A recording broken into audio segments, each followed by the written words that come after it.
Pagkatapos ng 100 taon, lahat tayo ay nakalibing na. Amen?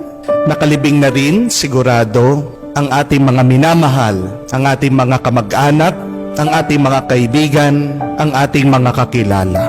At pagkatapos ng 100 taon, iba na rin ang mga tao na nakatira sa ating mga bahay, sa ating mga tahanan na kung saan pinaghirapan nating pagawa at patayo.